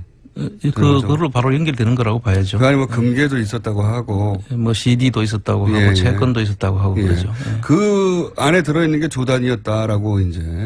그 최태민 씨 당시에 아들이. 최태민 씨 그 자제분이 이야기는 최재석 네, 최재석 씨. 씨라는 분인데요. 그분 이야기로는 한 3, 4천억 정도 그 당시에 자기가 볼 때는 한 3, 4천억 정도 된다고 그렇게 얘기를 한 적이 있죠. 자신의 추정이었고요. 예, 그렇습니다. 근데 이제 그때 그것이 부동산화 한 것도 이미 있었기 때문에 그렇죠. 예, 그 당시 이미 조단이 좀 됐을 거라고 금고 안에는 3, 4천억 뭐 부동산 다 합치면 조단이 아닐까 뭐 이런 이야기를 하긴 했었습니다. 네. 확인한 사람이 없는 거죠, 지금. 그렇습니다. 네. 그분들 이야기인데요. 뭐 정황적으로 보면 충분히 있었음직한 이야기들이죠. 최재석 씨도 금고 얘기를 했지만 그다음 조순재 씨 의붓아들이죠. 그렇죠. 예. 조순재 씨 이제 유경재단 정수장 경남대학 쭉 역할을 했던 네. 재산 관리를 했던 조순재 의붓아들 조순재 씨 또 박정희 대통령이 사망하고 나자 어마어마한 돈이 들어왔다. 예. 그렇게 표현을 했었습니다. 그렇습니다. 예. 그리고 그 비자금 금고라고 보이는 그 금고를 최초로 옮기신 분으로 지금 알려져 있죠. 그 같이 최태민 씨와 네. 조순재 씨가 그 금고를 옮겨가지고 아까 작은 방에 그 금고를 전부 다 금고로 썼다라는 그 방 속에 네. 옮겼던 분으로 알려져 있습니다. 구급봉사단이 첫 축제고 그 다음에는 이제 프레이저 보고서에 나오는 비자금, 그 다음에 네. 옮겨진 금고. 네. 그런 다음에 그 이후로 사망 이후로 박근혜 전 대통령이 유경재단이나 정수학 영남대학을 통해서 또 현금화하거나 네. 빼돌렸다고 말하는 돈들도 있어요. 그렇죠. 예. 뭐 땅을 팔아가지고. 예. 그 영남대학 재단에 땅을 팔았다는 것하고 그다음에 뭐 입학 부정 비리를 통해 가지고 영남대학도 있었죠. 예, 예. 영남대학 부분도 있었고 그거는 크게 화제가 됐었던 당시에는. 예. 그렇습니다. 그리고 그 유경재단은 뭐 형제들 간에 분규가 일어나고 예. 뭐 여러 가지 사건들이 계속 일어났죠. 유경재단의 땅만 조 단위의 가치가 있다 얘기도 합니다. 예, 지금 부동산만. 현재 그 부동산 가치가 조 단위가 넘는다고 하죠. 그거는 조 단위일 걸이 아니라 조 단위라고 평가받고 있습니다. 이미. 그렇죠. 예, 유경재단의 재산은. 영남대학에 이제 지금 방금 말씀하신 부정입학건은 당시에 억대를 받고 대학에 그냥 입학시켜준 사건이죠. 그렇습니다. 학생들을. 80년대 영남대학에 있었고 그때 그렇게 해서 축제한 돈도 여기 일부가 되지 않았을까. 예, 그렇습니다. 그리고 또 있습니까? 이 종잣돈에. 이 자금 외에도 이제 그 월남 파병 용사들에 대한 그 전투수당 예. 또 유족 그 위로금 뭐 등등에 대한 부분에 대해서도 한 90%를 이제 그 띄놓고 10%만 지급했다는 지금 이야기가 있죠. 그건 어디서 나오는 이야기입니까? 그게 이제 이세호 장군이라고 그 당시에 파월 사령관 하신 분이 네, 파월 사령관. 그 기자회견을 통해서 밝혔던. 아, 그렇습니까? 네. 언제 그런 기장을 하셨고? 그 당시가 연도수는 제가 기억을 못 하겠는데요. 아마 네. 그 기자회견을 하고 그 지금 현재 그 파병이 됐던 그 지금 아직 그분들이 살아 계시거든요. 예. 그분들의 진술도 지금 많이 나오고 있죠. 그런데 이제 미국으로부터. 미국의 그 브라운 각서라는 네. 것이 있는데요. 그 브라운 각서에 미국 군인들하고 똑같은 금액으로 전투수당을 지급하기로 했다는 것인데 아하. 그때 당시에 금액도 나와 있고요. 네. 그 월 500불이라는 걸로 당시 기준으로. 500불인 건데 실제로 우리 군인들이 받았던 것은 50불 50불 수준이었다. 그런 이야기입니다. 그럼 450불이 어디로 갔냐. 다 그렇습니다. 군인 주라고 준 건데. 예, 라고 당시 파월 사령관이 이 돈 어디 갔냐고 기자회견을 했었다고요. 그렇습니다. 그분 어떻게 됐습니까, 나중에? 지금도 아직도 계시는 걸로 알고 있습니다. 지금. 한번 만나보실 필요가 있을 것 같은데요. 그렇죠. 네. 프로파일러시니까. 그 이야기는 저도 얼핏 들었지만 이렇게 구체적으로는 처음 들었어요. 파월 사령관이 그런 얘기를 한 적이 있군요. 그 돈도 어딘가에 쓰였겠죠. 예. 어딘가에 모여있거나. 그렇습니다. 그래서 지금도 그분들 파월 군인들 그 모임이 있는데요. 그 모임에서 지금 이 자금을 찾기 위해서 그 단체를 만들어서 지금 이 특별법을 만들어서 찾아야 된다고 저희들한테 힘을 보태주고 있는 겁니다. 그분들도 예. 내 450불 내놔라. 그렇죠. 450불이라고 하는 액수 때문이 아니라 생각해보면 자기는 목숨을 목숨 걸고 값이죠. 예, 네. 목숨을 걸고 갔는데 갔다가 다친 분도 많고요. 근데 그걸 빼먹었어. 이거지 않습니까? 그게 화가 나는 거죠. 그렇죠. 엄청나게 국민들 그분들만 화가 나는 것이 아니라 저희 국민들로서도 분노를 해야 되는 거죠. 당연합니다. 네. 이분들도 지금 그런 특별법이 만들어지면 이 450불에 지금 그 흔적을 찾아가지고 지금 돈은 지금 남아 있을지 아니면 없어졌을지는 모르겠으나 그건 상관없이 찾아야 어쨌든 그 사실에 대해서는 확인을 해야 되겠다는 것이 그분들의 입장이죠. 사실 확인하고 싶으시겠죠. 자, 요게 이제 종잣돈의 구분 이런 돈이 아니었을까라고 추정하는데 오늘은 이 중에서 구국 봉사단을 좀 자세히 들어보겠다. 예. 예. 그거죠? 예. 네, 그렇습니다. 자세히 들어가 보죠. 예. 구국 봉사단 재산이 어떻게 된 겁니까? 좀 구체적으로 말씀해 주시면. 구국 봉사단은 75년인가 시작됐죠? 네, 그렇습니다. 구국 봉사단이 이제 처음에 최태민 씨가 75년도에 대한구국 선교단으로 출발을 합니다. 그리고 명예총재로 당시에 그 영예였던 박근혜 씨를 영예총재로 추대를 하고요. 네네. 그다음에 그 구국 선교단, 구국 봉사단을 거쳐가지고 예. 새마음 봉사단으로 이제 이 공조직이 되는 시점으로 그렇죠. 보입니다. 네. 구국 새마음 봉사단. 대통령이 빼게 되는 조직인 거죠? 그렇죠. 네. 그래서 그 속에 보면은 그 전번에 그 청문회 전국에서 이야기됐던 그 우병우 수석의 그 장모 네. 김강자 씨라는 분이 있지 네. 않습니까? 그분이 여기에 사진으로 전에 한번 그렇죠. 등장을 했죠. 그래서 인연이 이게 한두 해 인연이 아니다. 그렇습니다. 예. 그리고 그런 얘기가 나왔었죠. 또 최순실 씨도 이 대학생 봉사단에 또 단원으로 가입이 돼 있죠. 그리고 우병우 전 민주수석의 장인이 또 최태민 씨하고 친분이 상당히 436이라고 흔히 그렇게 말하는 알려져 있죠. 예. 그런 관계였다. 그래서 매일 사무실에 놀러 왔다는 진술도 그때 나왔었습니다. 그렇습니다. 예. 어마어마하게 오래 올라가는 인연인데 우병우 민정수석은 나는 모른다 최순실 그러죠. 모른다고 하는 거죠. 예. 모른다고 나는 절대. 예. 그렇게 알고 싶지 않았던 거 아닐까요? 알았는데 몰랐다고 해야 되는 상황이겠죠. 그렇게 네. 봐야겠죠. 그러면은 구국봉사단은 당시에 돈을 어떻게 모았습니까? 그 당시에 이제 기록들을 보면요. 그 김정념 씨라고 그 당시 최장수 그 비서실장을 하신 분이 대통령 비서실장. 박정희 대통령의 정권에서 비서실장. 대통령의 비서실장을 했던 분인데 이분이 낸 회고록에 보면은 그 기부금을 낸 업체들에 대해서는 특혜를 이제 부여하고 민원을 해결해 주는데 똑같네요, 지금. 그렇습니다. 똑같죠. K 미르 재단하고 똑같네요. 그렇습니다. 돈 내라 그러면 특혜 줄게 이거. 그 박근혜 씨가 그 당시에 그 김정남 씨한테 부탁을 했다는 것이고 그걸 자기가 그 박 대통령한테 이야기를 했더니 그 문제가 있다고 해가지고 못하게 했다 뭐 그런 해고록이 지금 나와 있고요.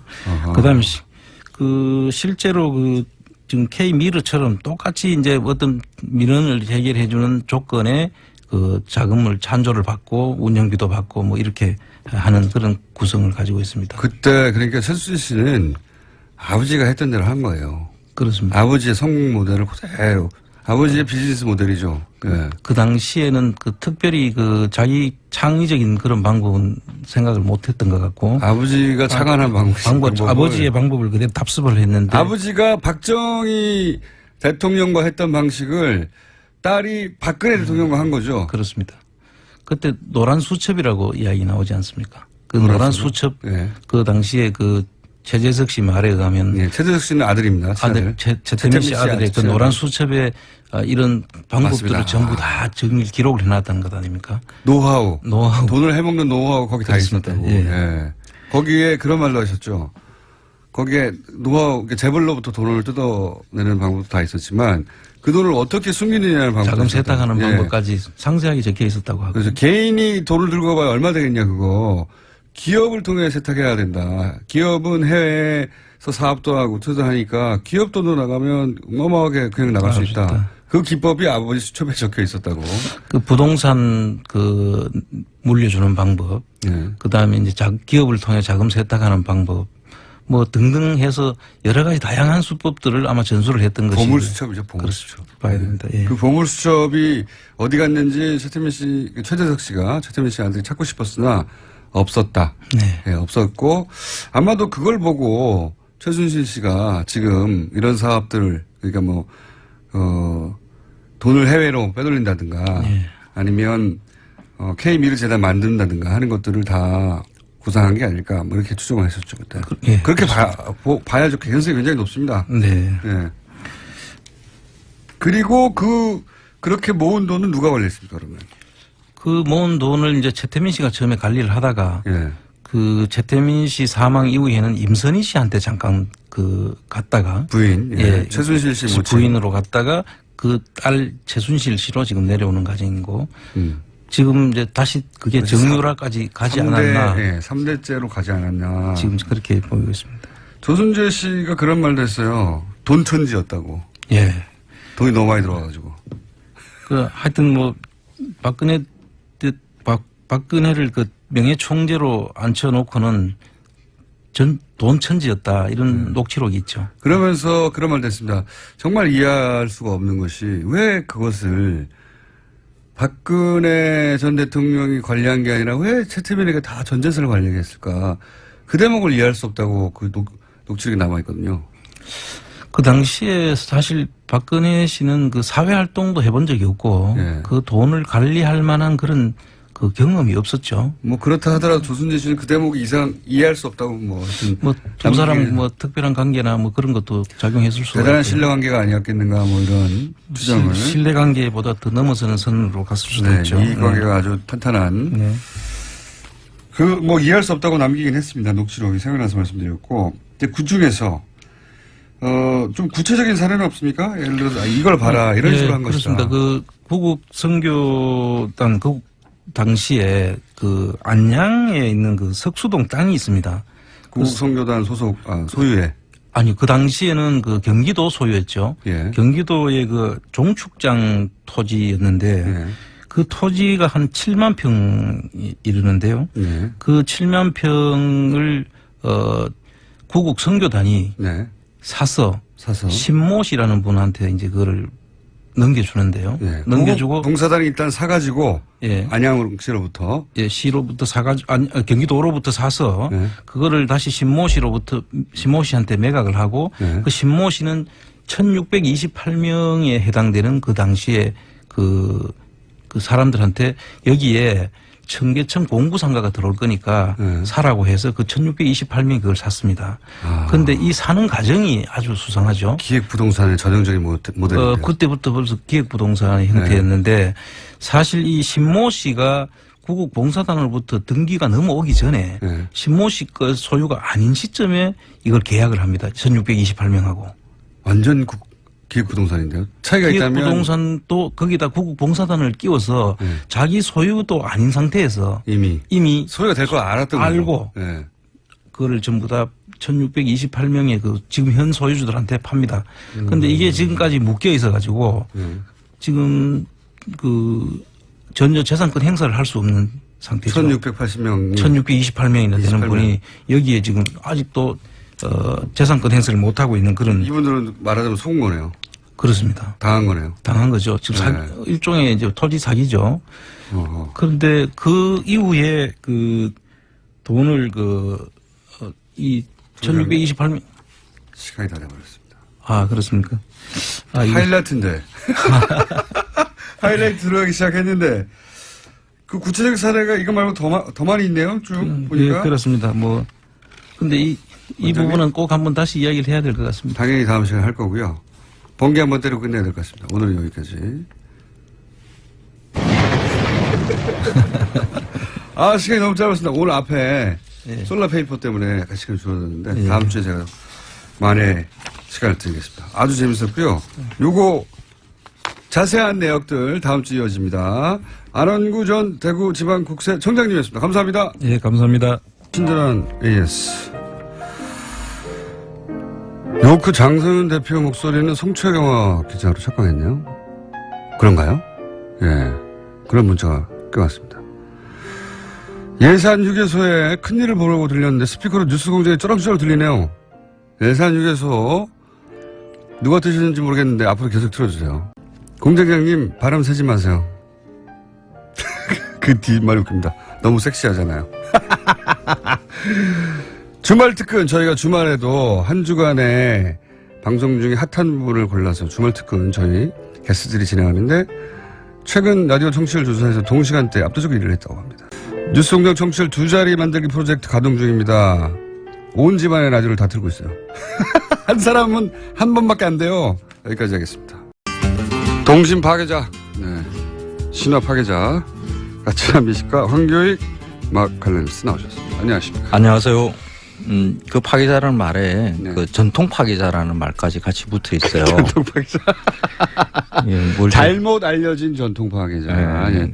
이 음식 정도면 뭐 대략 몇백 년은 됐겠지 했는데 대부분 뭐 일제강점기 아니면 70년대 나왔다 뭐 이런 거.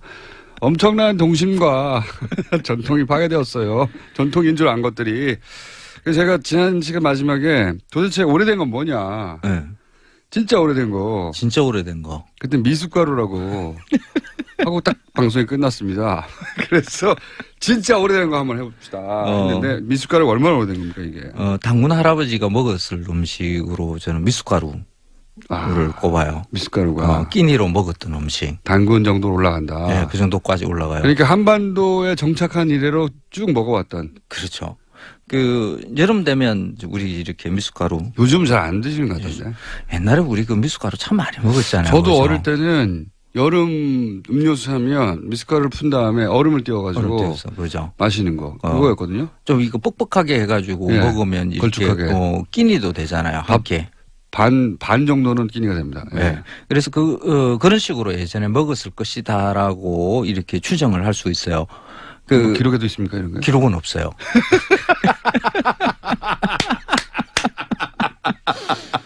반전. 이게 음식과 관련되는 이런 옛날 고대의 어떤 음식을 먹었을 것이다라는 것은 거의 추정을 할 수밖에 없는 거거든요. 뭐 문헌이 존재하는 것도 아니고. 너무 오래됐으니까. 음식물은 그냥 썩어버리니까. 그래도 거슬러 올라가서 이 정도에는 문헌에 있다. 뭐 이런 그런 거는 사실 존재 거의 안 해요. 그러니까 우리나라의 오래된 그 삼국유사 뭐 그 기록에 보면 그 타래와 노래가 둘이가 서로 왕의 자리를 양보를 하면서 옛날에는 그랬대요. 왕자리 서로 안 하겠다고 이렇게 양보하는 그런 사람 그런 왕조도 드물게 있긴 했나 보죠. 예, 있어요. 대부분은 서로 죽이고 그런데 차지하는데. 그래서 양보하면서 이렇게 떡을 입에 물고 이렇게 이빨의 술을 이렇게 물어서 이렇게 세워보는 요 장면이 요 삼국유사에 등장해요. 그래서 떡을 물어서 이빨이 성한가 안 한가 몇 개가 성한가 몇 개가 더 많은가. 이빨이 더 많은 건강한 사람이 하자. 이빨이 더 많고. 뭐 그런가 봐요. 그러니까 이빨이 더 많은 사람을 거기에는 뭐 이렇게 성인 좀 뭐 지혜로운 사람으로 이렇게 표현을 이빨이 해놨어요. 더 많으면 지혜롭답니까? 옛날에는 뭐 이게 치아 상태가 별로 안 좋았기 때문에 그렇겠죠. 아마 이빨이 많이 남아 있는 사람 관리 잘하는 사람 뭐 건강의 상징 관리를 잘한다. 뭐 그랬을 가능성이 있어요. 그래서 떡은 옛날 고대부터 먹었던 음식으로 대충 이러겠는데 그 이전에 보면. 서양에서는 보통 그 오트밀을 가장 고대부터 먹었던 요즘은 다이어트 음식으로 먹고 싶다만 최초의 곡물 음식으로 여겨요. 그러니까 제가 최초의 음식, 곡물 음식 이렇게 이야기를 하는 이유는 그 예전에 인간은 뭐 수백만 년 동안 살았잖아요. 수렵과 채집으로 그 시대에는 뭐 야생 동물들, 야생의 과일들 뭐 이런 거, 야생의 뿌리들 이렇게 먹고 산 거죠. 그거는 이제 문명 인간의 것이 아니니까 뭐 이렇게 최초 이렇게 붙이기는 애매해요. 근데 문명 생활을 시작하고 나서. 그렇죠. 그러니까 문명을 만들고 난 다음에 먹었던 최초의 음식 이런 것을 추론하는 것은 굉장히 재미있는 일이거든요. 그때 처음으로 재배했던 곡물 중에 하나가 거기서 나왔을 법한 게 미숫가루라는 거죠. 그러면. 그렇죠. 그러니까 서양에서는 보통 이제 귀리가 네. 최초의 작물이고 그것을 가지고 가장 쉽게 해 먹을 수 있는 게 가루 내서 그냥 끓이는 거거든요. 네. 그래서 그냥 귀리죽이죠. 그게 최초의 음식 이렇게 보통 인식을 해요. 그러면 우리나라의 이 한반도에서도 우리 조상들이 먹었을 그 최초의 신석기 혁명 이후에 그러니까 문명을 만들고 난 다음에 네. 해서 먹었을 음식. 정착하고 농경을 하면서 네. 그러면 우리도 죽이었을까? 우리도 역시 곡물을 빻아서 먹지 않았겠는가. 근데 그거보다 조금 더 생각을 이렇게 좀 넓혀볼 수 있는 게 예전에 우리의 곡물을 이거 생산했던 지역에서 발견되는 것 중에 뭐 탄화미라는 게 있어요. 탄화미. 타서 예. 오래된 그냥 흔적으로 남아 있는 것을 그러니까 한 8,000년 전의 것들 뭐 김포나 뭐 충북 뭐 어디 뭐 이런 데서 가끔씩 이렇게 탄화미가 발견되요. 예. 탄 거죠. 예. 그러니까 탄화되어 있으니까 썩지 않고 지금까지 이제 땅 속에서 있는 것을 이렇게 발견을 볏잎이 해요. 탄 게 나온 겁니까? 그렇죠. 말하자면? 쌀알이. 쌀알이. 예. 네. 탄 것이 이 쌀만 있는 게 아니라 가끔씩 뭐 여러 곡식들이 그런 식으로 이렇게 발견이 돼요. 그런데 그게 뭐 한두 개 이렇게 발견이 되는 게 아니라 무더기로 나와요. 이게 뭘까? 그게 불이 나서 그런 게 식량 창고 같았다? 제가 추론은 좀 다르게 좀 할 수 있겠다는 생각이 들었어요. 쌀이나 뭐 보리나 우리가 최초로 우리 땅에서 생산됐던 곡물들 이런 것의 그 껍데기를 벗기는 방법이 뭐 요즘에는 뭐 정미소 가면 다라라 기계로 다 벗기지만 그렇죠. 그러니까 그 껍질은 말랐을 테니까 그걸 태우면 안에서 알갱이가 나오니 그렇지. 태워서 맞아요. 껍데기를 제거했을 것이다. 우리 뭐지 보리 서리 한다 그러죠. 보리 이렇게. 그러면 불 태워서 태웠으면 하면. 딱딱해졌을 테니까 그 다음에 빻았을 것이다. 금방이. 네. 제가 정말 머리 잘 돌아가네요. 맞습니다. 의외로. 저도 깜짝 놀래요. 하나를 말하면 하나 정도는 팍팍 알아듣거든요. 그러니까 쌀 같은 경우에는 네.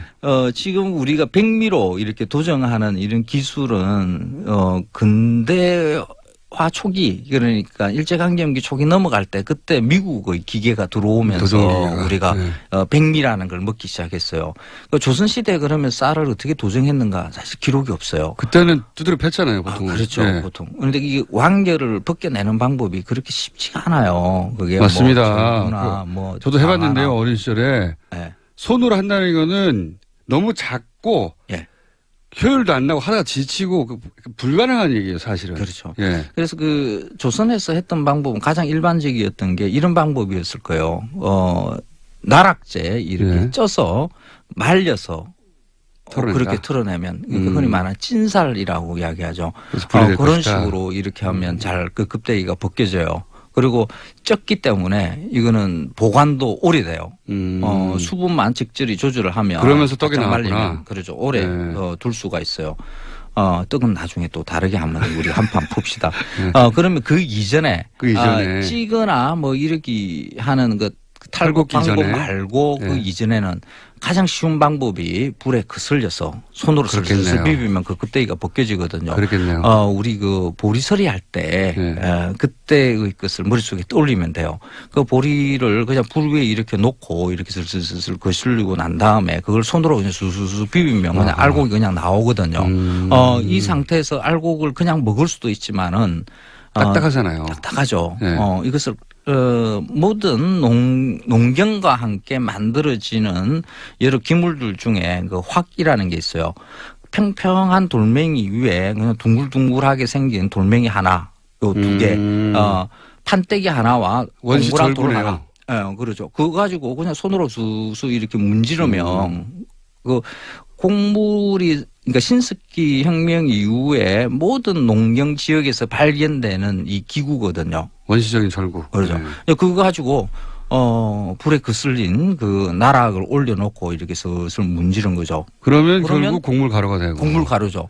그게 미숫가루다. 이제 그걸 그냥 곡물 가루인데 그걸 가지고 물에 타면 이제 우리가 말하는 미수가 되는 거죠. 끓이거나 그래서 먹겠군요. 미수라는 말은 조선에 이제 문헌에 등장하는데 밀수라는 말에서 왔다. 그러니까 꿀물을 탄 물이다. 뭐 이렇게 꿀물을 탄 물이다. 네. 그렇게 이야기를 하는데 그렇게 그 예전부터 그렇게 내려오지 않았을 수도 있어요. 이게 밑자와 말자가 서로 이렇게 통하거든요. 가루를 네. 뜻하는. 그래서 가루물이라는 그 말로 이렇게 내려왔을 것이다라고. 밀가루물이다. 가루를 추정. 그냥 가루를 빻았다면 딱딱해서 빻았어요. 네. 그냥 먹긴 너무 뻑뻑하잖아요. 퍽퍽하죠. 목이 네. 매죠. 그러니까 그냥 물을 가루째. 탔겠죠. 예, 네. 어릴 때 그 미숫가루 이렇게 가루째 이렇게 목에 많이 걸리면서 이렇게 털어놓으면 경험 있는 분들 많을 거예요. 그거는 먹기 불편해요. 그러니까 물을 그걸 탔겠네요. 쉽게 먹을 수 있는 방법. 물은 뭐 늘렸으니까. 너무 자연스럽게 물을 탔겠네요. 그렇죠. 네. 뭐 대한민국에는 물 다 좋잖아요. 이게 이제 물 타서 가루로 먹으면 돼요. 냈으니까 보관도 네. 오래됐을 테니까 그렇죠. 한겨울 지나는 용으로 그걸 했다가 물 끓여서 집어넣어서 식용으로 하고. 이제 그 시대가 그러니까 적어도 한 8,000년 전부터 공부를 우리가 재배했다는 기록이 그러니까 흔적들이 있으니까 그때부터 먹기 시작해서 적어도 한 수천 년은 그러니까 소치 일상으로 보급되기 이전에 그러니까 밥을 먹기 시작하는 게 고려 중기 정도 이렇게 보거든요. 그 이전에 한 1,000년 정도는 이제 떡의 시대가 있었고 그 떡의 시대 그 이전에 적어도 한 3,000년, 4,000년 정도는 이 미숫가루가 지배했다. 우리 한민족의 주식이었을 것이다. 이 이렇게. 마칼리스트가 말이죠. 3D 네. 업종입니다, 이게. 이거 뭐 좀 말하려고 한 말은 요즘 하도 뭐 아는 사람이 많고 인터넷이 발달했기 때문에 어설프게 말하면 그 짱이거든요. 그런데 이거 있잖아요. 어디 인터넷 검색 뭐 뒤지고 이렇게 해서 나오는 거 아니에요? 아니잖아요. 없어요. 그러니까 연구를 하셔야 되잖아요. 어디 가서라도 아는 척 할 수 있게. 그러니까 우리는 서양 음식에 대한 역사들을 책으로 공부를 참 많이 해요. 그래서 서양의 최초의 음식이 오트밀이다 이런 것들 그런 것은 이렇게 배워요. 그래서 그걸 머릿속에 관념으로 쥐고 있는 거죠. 인류 최초의 음식이 오트밀인 것처럼 그렇게 머릿속에 넣거든요. 이런 방식은 좋지 않죠. 우리 땅에서도 오래전부터 당연히 사람이 살아왔으니까. 구석기 시대부터 우리는 인간이 살았으니까. 오트밀 이전에 미숫가루가 있었다. 그렇죠. 네. 우리의 삶을 기반으로 그 음식에 대한 생각들 이런 것이 그게 또 중요하다고 저는 봐요. 그래서 그러니까 제 말은 뭐냐면 네. 이 맛칼림 살려면 이런 것까지 공부해야 된다는 겁니다. 이게 어디 책에 나온 것도 아니고 막 재밌잖아요. 연구하고 그다음 미숫가루는 언제 어떻게 나왔을까 문헌을 찾아보고 추정하고 고고학자가 할 일인데 그거 한 다음에 어디 가서 물어보면 답해야 하고 왜냐하면 음식에 관한 모든 것을 물어보니까요. 네. 다 알 것처럼. 그렇죠. 고생 많으십니다. 아유, 재밌잖아요. 근데 이 미숫가루의 그 맛을 지금도 우리가 이어가요. 우리는 지금 미숫가루를 잘 안 먹거든요. 네. 그러니까 미숫가루라는 저도 게 먹어본 적이 있습니다. 곡물을 태워서 내는 구수한 맛, 구수한 향이죠. 네. 이 향을 즐기는 거, 그러니까 우리가 인이 박혀 있다라고 볼 수 있는 게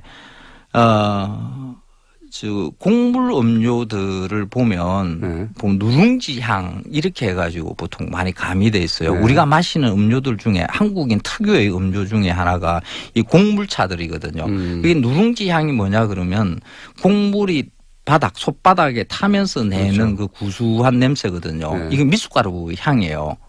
그래서 이런 곡물차들이 우리나라의 음료 시장의 큰 부분을 차지하는 이유가 우리는 그 냄새, 그대로부터 이 냄새에 익숙해져 있는 것이다. 그 말씀을 듣다 보니까 제가 보기에는 술이 거기서 나왔을 것 같아요. 우리 전통주들이 이게 미숫가루 사가지고 넣어놨는데 발효가 된 거야. 근데 아까워가지고 마셨더니 이거 좋아. 막걸리. 충분히 가능해요. 그런 네. 추론 가능합니다. 이게 그 막걸리라는 게 폭발효라서 좀 네. 이렇게 복잡한 과정. 이거는 발견이 아니라 발명이라고 보통 이야기를 하는데 거기에서 이제 누군가가 첫 번째가 제가 보기에는 미숫가루가 나중에 먹으려고 아껴뒀는데 이게 그런 발효가 추론 돼가지고 아까워서 먹었는데 죽기는커녕 기분이 좋고 달달해가지고 일부러 오늘 여기까지 하겠습니다. 자, 네. 고맙습니다. 황교익 씨였습니다. 감사합니다. 네, 고맙습니다. 김어준이었습니다. 월요일 뵙겠습니다. 안녕.